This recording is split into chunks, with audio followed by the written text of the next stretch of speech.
And so one of the things that we're not taught is that our emotions belong to us. We can do whatever we want, but the message we're getting is, you made me feel. And I get it when we're young and something happens to me and I'm a child. Well, first of all, developmentally, I really can't challenge something happening to me. I'm just absorbing it. But the other thing is, I think we learned the lesson that if something external happens to me and it creates this feeling, the external factor is in charge of that feeling. Like that thing that happened to me has the power over me now, because in that instant, it caused me to have that emotion. So I'm putting the power of it on the person or the event that happened. Well, then I can't do anything with it. Like we kind of come to the understanding of, you broke it, you fix it. So we kind of wait for whatever broke us to fix us, which is unrealistic expectation. Well, hello, I'm here with Diana Jackson at House of Hope, and this is the Corridor Spotlight podcast. We are so glad that you can be here and sit down and hear from Diana just some of the things that they do here at House of Hope, because it's one of their therapists, but more than that, some of her heart for not just this ministry, but for the local church and for this community, and some things that I know are just really near and dear to your heart. So Sure. If you wouldn't mind, I should have a really good introduction prepared for you. Okay. Tell us a little bit of your story. Well, my best friend opened House of Hope in 2001. I was on the original board of House of Hope. Wow. But then I actually left the country and lived in Argentina for 9 months. And then I came back, and by the time I came back, the house was filled with residents. So there's been up to 15 people here at one time, all women except for 2 little boys. There was a mother, a grandmother, and 2 children. So there was a little bit of a family that lived here for a little bit. And I think my passion grew for a ministry like this because I also worked in a church setting on and off for a couple of years, and I did some mentoring with some women, and I realized there was an extensive need for mental health services in the church.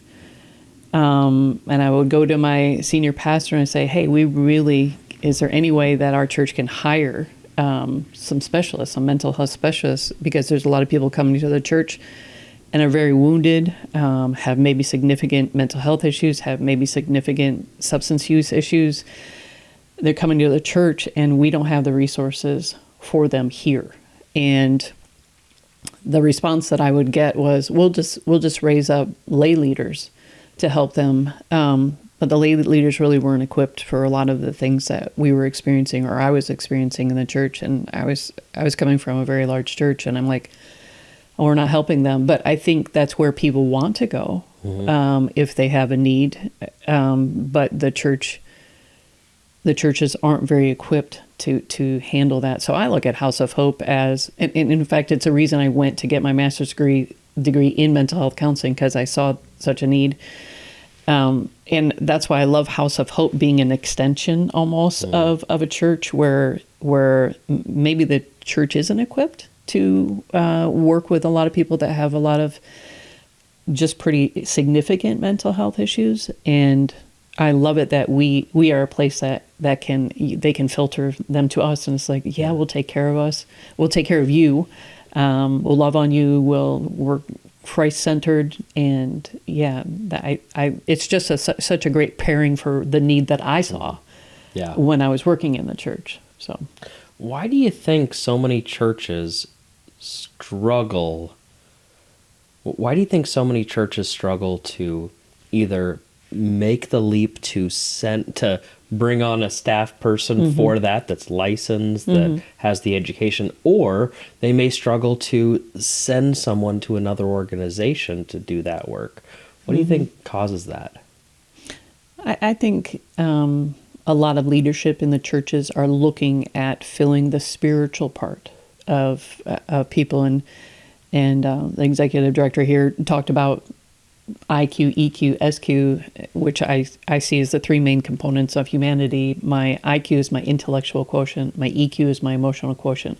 My SQ is my spiritual quotient. And I think most churches, for good reasons, are focused on how do we fill you spiritually. We're going to talk about the Word of God. We're going to fill you. We're going to give you some communities, opportunities in the bigger churches, especially some outlets, some community groups, life groups. They're called various things, but they're not really equipped. And even I've heard from some community leaders in these small group pockets that they've got situations going on in their small groups that they don't know how to handle. Yeah. And I'm hoping that churches aren't afraid to send some people where there's some people that have some information, some tools, some understanding of some mental health conditions that we may have more expertise in than any lay leader is going to get, reading some self-help book at church. So one of the things that I know I personally struggle with is knowing where that line is between being stretched to help somebody and I need to make sure that person gets somewhere. Any words that you can say just to help somebody who's struggling with that, of knowing where that line is, where they need to send someone? Yeah, pray for discernment. Yeah. I'm just going to say pray for discernment, because a lot of times I definitely know when I come to the end of Diana, and to be honest with you, one of my struggles being in ministry was I just felt like as a Christian I had to do everything, and there was no boundaries. I didn't know about boundaries. I wasn't even encouraged to have boundaries. It's like somebody has a need, you're supposed to help them. Which is really hard then when I became a mental health counselor, where the ethical board is like, no, you can't do that. You can't go to somebody's house after a session and, pray through their house. Oh, you can't do that? There's a whole new set of rule books on that. But, and that's another reason that I love the fact that this ministry, I depend so much on God when I do what I do, because I know I have limitations, and it took me a while to learn that, because I think a lot of my ministry, I started ministering and I was ministering for God. Like I said, God, you saved me. Jesus, you came, you rescued me from my sins. I'm nothing without you. And I think when I started out in ministry, I was like doing it for God. And this is a longer story and I won't tell it, but God took me to India to live for 10 and a half months to tell me, stop doing it for me, do it with me. And that was a profound spiritual change in my life. Because if you're doing something for God, basically you're holding your arms out and saying, watch what I can do for you, God. And he's like, you're offering me your limitations. Thank you. I don't need you. I created the world, Diana. I don't need you to work for me. Yeah.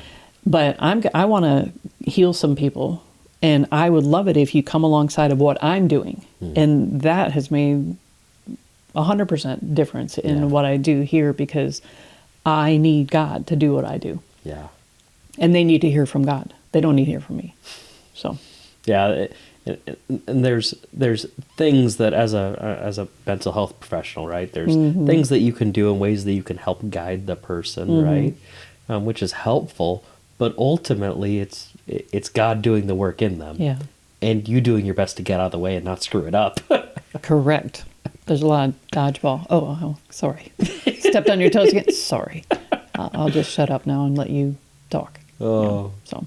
So as someone who's had a heart for the mental health space for a long time, of course, going and getting licensed, doing that hard work, and now serving here full time, what are your feelings toward a lot more attention's given toward mental health currently than ever before, at least in the history that I know of? Yeah. Right. What are your thoughts on that? Is that generally a good thing? Are there any drawbacks?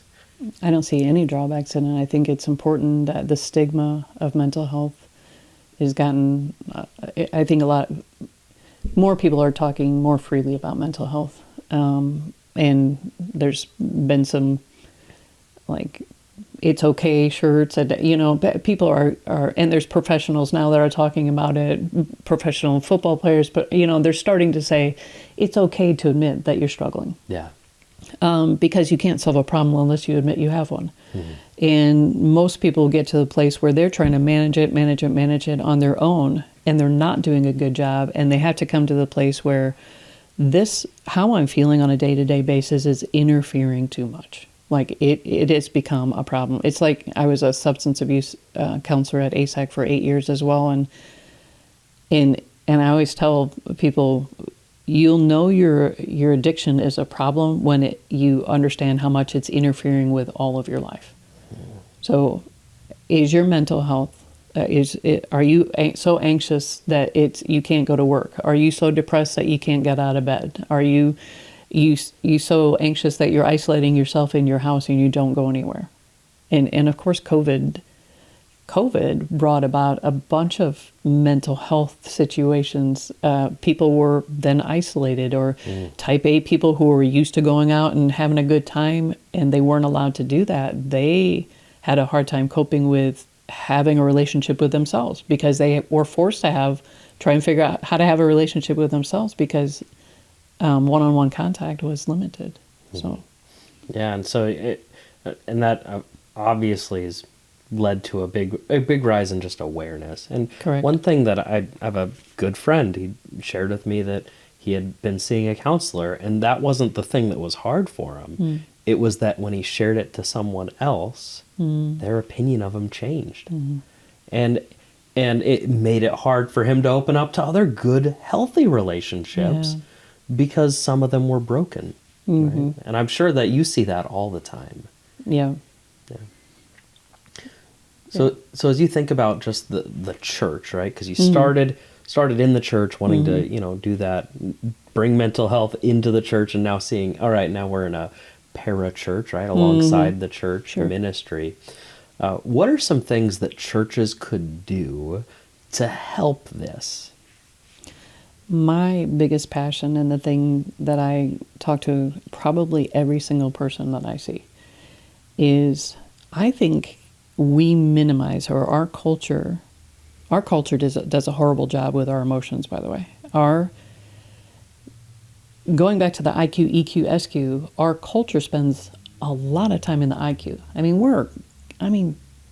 Kids are going to school at 2, 3. We're sending them off early. Yeah. And they're filling their minds with information. We're in school for a long time. If you go on for further education, you could be in school for a good portion of your life. So we're IQ-focused community, IQ-focused culture. EQ, we are getting some subliminal messages for the EQ part of us as well, which basically means shut it up, minimize it, justify it, deny it. Like, we're told that certain emotions are okay, but other emotions are not, and that we're just supposed to shut them up. And that is so dangerous, because in our emotional canister, if we just keep shoving emotions in there and trying to cap them off, that's a lot of heavy weight. And there's a book out there called, The Body Keeps Score. Well, yeah, it does keep score. And we just keep shoving all this stuff in our emotional canister. Well, the problem with that is, if I don't leave margin in my emotional canister, and I experience something in real life that pops that lid off, and all these emotions start bubbling up, I just call that flooding. And it knocks out my other 2 canisters. Like, I can't think and I can't pray. Like, I know that everything that is going on in my life in that moment is an emotional response to something. And even when I was getting my master's degree, I got a little frustrated with my professors, because they were talking to me about coping mechanisms, which I don't have any problem with coping mechanisms, but coping mechanisms don't heal. Coping mechanisms is a lid for my emotional canister. Yeah. Which I will need a lid for my emotional canister if I'm triggered at Walmart and I can't sit in a corner in the bathroom going, let me process through these emotions. I need a coping mechanism, absolutely. But it's not going to heal me. Yeah. It's just going to cap it off until I can get someplace where I can get healing. Yeah. And so one of the things that we're not taught is that Our emotions belong to us. We can do whatever we want, but the message we're getting is, you made me feel. And I get it when we're young and something happens to me and I'm a child. Well, first of all, developmentally, I really can't challenge something happening to me. I'm just absorbing it. But the other thing is, I think we learned the lesson that if something external happens to me and it creates this feeling, the external factor is in charge of that feeling.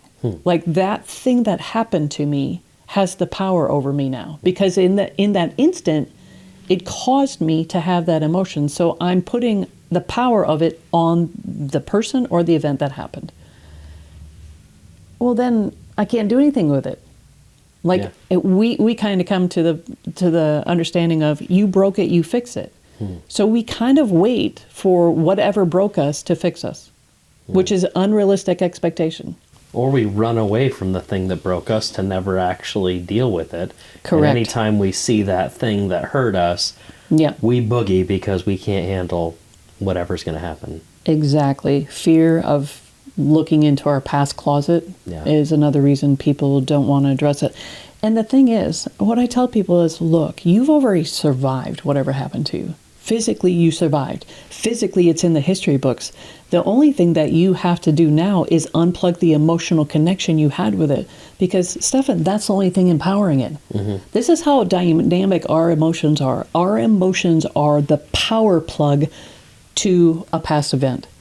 So if I have a past event that happened to me that caused me pain, like, I don't serve a God that I'm tormented as an 8-year-old child, something horrible happens to me, and everybody around me says, I'm sorry that happened. You're going to have to deal with that for the rest of your life. I don't serve that kind of God that says, I'm sorry, Diana, that's a life sentence. Somebody sinned against you and it's a life sentence for you. Sorry that happened. I don't serve that kind of God. And so I want to help people be able to unplug trauma by unplugging the emotion. And the emotion is the only thing empowering the trauma. Because when I unplug the emotion, it just is held in my data file. Data doesn't have power. It's information. The thing that gives it the power is the emotion. And I help people unplug emotions to their trauma. And then the trauma actually is just data. I think of the story of Job as you're going through that, right? Where terrible things happened to him, right? Correct. And then he had his friends that tried to explain the emotions, that were talking to him, giving him all these ideas, and they were all wrong. Sure. And Job just needed to emotionally unplug, and then he needed to recalibrate his thinking about the data. Right. So, it's good. Right. It's good. What do you think? You talked about building margin in that building margin in that bucket. The emotional Thank you. In the emotional canister. I knew there was bucket, a phrase. Container, whatever you want to call it. So how does someone build that margin in their emotional canister? Letting go of some of the emotions that are in there. So what we're doing, if we're just piling up emotional trauma, we have no margin at all. Like we just keep shoving in these trauma areas, or I had a fight with so and so, or we just keep pulling or filling it up. And so if I encourage people, let's take the lid off. I'm not going to have you be re-traumatized, by the way. I'm just going to encourage you. You've already survived whatever you've been through, because you're sitting in front of me. Let's just take the lid off, and I'm going to give you a tool to unplug the emotion. So when you unplug the emotion, it's no longer in your emotional canister. So you're going to give yourself more margin to deal with everyday life. It's amazing. Yeah, just to be able to unplug the emotion, deal with it as data, and it's a variable, it's a fact, but deal with it that way, rather than with all the baggage that we tie to it. Exactly. And I'll just tell you, the strongest emotions that I've come across are guilt, resentment, grief, shame. People talk about, well, I'm angry, and I'll challenge people on anger being the initial emotion. It's usually a secondary emotion. There's usually, at the root of most anger is pain. And so it's either I'm resentment, I've got a weapon aimed at somebody who hurt me, guilt. I've got a weapon aimed at me because I feel bad about whatever I did or whoever I hurt, and I'm trying to pay that debt off. It's an emotional crime. This is where God comes in too, because if I offend somebody, the closest I can get to erasing that offense is making amends. The closest I can get to erasing it is owning it, apologizing for it, saying how sorry I am that I did that. That's as far as I can go to try and help them with whatever I did that hurt them. They have to take it the rest of the way. They have to decide whether they forgive me or not. But if they continue to hold a weapon towards me, fictitious, but in demanding payment, I can't pay for an emotional crime. And I think a lot of us get caught up in demanding payment for an emotional crime. Mm-hmm. Nobody can pay us back for an emotional crime. If I took $20 from you, I could pay it back. Mm-hmm. If I took your bike away, I could give your bike back. But I can't pay you back for an emotional crime. Yeah. That's where grace comes in. Grace takes over where I have limitations. Mm-hmm. And if we try to pay it back, it becomes this ever escalating, mm-hmm. right? Because you pay it back, you just bring the same harm to somebody else. Well, and you know, the 7 doors. I tell people, it's like the 7 doors.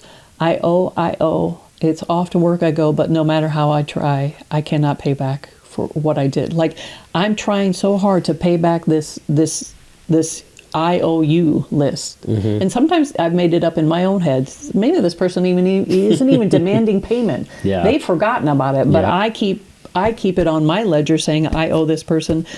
So the only way I know how to pay them back is to punish me, because our brains want something called congruence, which means balance. So if I hurt somebody, then my brain wants balance. And so the only way I think I can pay that back is if I hurt myself mm-hmm. enough to balance that out. Well, how do I know when it's paid off? I don't know how to do that, but we tend to do that because our brain wants balance. Mm-hmm. You hurt me, you owe me. I hurt you. Yeah. You know, I owe you. Like, it's just like this, a ledger that gets confusing in our minds, and we're trying to either be paid or pay off debts that we cannot do. Yeah. So what's a practical tool that someone could use in their daily life mm-hmm. if they're battling, either recognizing that, no, I'm not angry, I'm resentful about something, or some of these other things? What's a practical tool that anyone could use that'd be helpful? An emotional clearing tool is the tool that I have, and 2 parts of the brain, the IQ and the EQ, but you have a part of your brain called the hippocampus. And I'm a very visual person, so I imagine a hippopotamus in a pink tutu in my head doing filing. That's just me. One of my degrees is elementary education, so that helps. Hippopotamus. Yeah, hippopotamus. My hippocampus, the job of my hippocampus is file data. If I've got dementia, Alzheimer's, that part of my brain isn't functioning very well. It's losing data or not holding it. My hippocampus files based on value. And so emotion, if I have an emotion plug into data, it puts that data up front because it believes I need it, because there's value placed on it. So the understanding of I don't want all this information up front, because it's some of the information I have filed up front automatically in my hippocampus is trauma. Why is it filed up front? Because it has emotion plugged into it. Well, what happens if I unplug an emotion? My hippocampus automatically files it further back because it realized, oh, you're devaluing it. I don't have to hold this up front anymore, which means I don't have to trigger. It won't be a trigger for me anymore. So I can unplug that emotion. The other part of the brain that's involved in this technique is the amygdala. Amygdala means almond. It's almond shaped. A lot of people have heard of fight, flight, or freeze, your survival mechanism. Yeah. That's your amygdala is very involved in that. If my hippocampus is like my filing cabinet, then my amygdala is like my watchdog. It's here to keep me safe. Mm-hmm. The problem with my amygdala is it can't tell time, so it's a watchdog with it doesn't have a watch. Mm-hmm. So if I'm an 8-year-old child that got abused by somebody who is wearing Old Spice, and now I'm an adult, I'm walking through Walmart and I smell Old Spice, my amygdala because its language is association, when I was 8 and that abuse was happening, my amygdala was highly alerted, and it's taking down all the information associated with that event and logging it as dangerous. Now, Old Spice isn't dangerous unless I drink it. But my amygdala doesn't know that. Yeah. And so the great thing about this tool, too, is if I unplug that emotion associated with that trauma, my amygdala also relaxes with everything associated with the trauma. So I shouldn't have a trigger with the Old Spice either. And so I can give my amygdala, I can give it a watch by tapping. So it's called grounding. A lot of people who have struggled with substances have maybe a thing on their wrist and they snap it every once in a while. That's because they have a craving and they're trying to snap themselves out of the craving. It's the same concept. If I tap anywhere, I'm sending a signal to my amygdala saying, basically, sit, ubu, sit, calm down, and bringing it in today. So it's saying, hey, by the way, amygdala, it's March 28th, 2025. You're not 8 years old anymore. So you're past that event. So I'll do it real quick. Here's the whole concept. Yeah, let's see it. And the other thing is, too, Stefan, your voice is the most powerful voice you have. In your whole world, your voice is the most powerful. Here's a test. God is love. I'm unlovable. Veto God. Right? Yeah. My brain responds to my voice more than any other voice. So if I want to unplug an emotion, let's say I have resentment towards you. The first thing I want to do is I want to rate it on a scale of 0 to 10. So let's say you said something offhand and I was really offended by that. And I really don't want to carry this weapon towards you. Yeah. And so I'm like, it's not serving me well. Okay, fine. So what I want to do is I want to tap. I usually tap over my heart. I'm going to rate it on a scale of 0 to 10. It's probably at an 8. Wow, I was a real jerk. I'm sorry. I know, sorry. whatever. I can't even believe you said it. No. So I'm just gonna close my eyes, gonna think about that situation, and I'm gonna tap, and then I'm gonna say to my brain, we're unplugging the emotion. So whatever you want to do to challenge you holding on to the emotion is what you want to do. Basically, it's kind of like your IQ pouring into your EQ, because your EQ has no logic in it. It's just a feeler. Yeah. So this whole process is your IQ giving your EQ logic and information that it needs. So it might look like this. This resentment that I'm holding in my hand is at a level 8. There's no positive reason for me to hold on to this. He can't pay me back for this crime. He's already apologized. That's great. But I'm the one holding on to the pain. I really don't want to hold on to this pain anymore. It's not serving me well. It's taking up God's space. I want to leave that space open for God. I don't want a root of bitterness in my heart clouding anything. This resentment belongs to me. Stefan can't do anything about it. It's not his property. It belongs to me. I can do whatever I want with it. It's producing no positive fruit. So I choose today to drop this weapon I've been holding against Stefan. I choose today to cancel his debt that he can never repay. I choose today to forgive him for what he said. I choose today to let go of this resentment fully and completely right now. And then I usually tell people, I'm usually doing this with them, by the way. I'm sitting next to them, tapping them and telling them to do this. And then I tell them to take a deep breath, let it out. Imagine that whoever harmed them is sitting in front of them. I have them rated on it again on a scale of 0 to 10. Where's it at now? Where's your resentment now? Yeah. And if it gets down to maybe it got down to 4, and I tell them, wherever you stop is where you'll stay. Is there any benefit of you having a little dagger against Stefan right now instead of a big sword? No. So I have them keep going until they can get it down to 0. And then when they get it down to 0, here's the comments I get. Wow, I feel really light.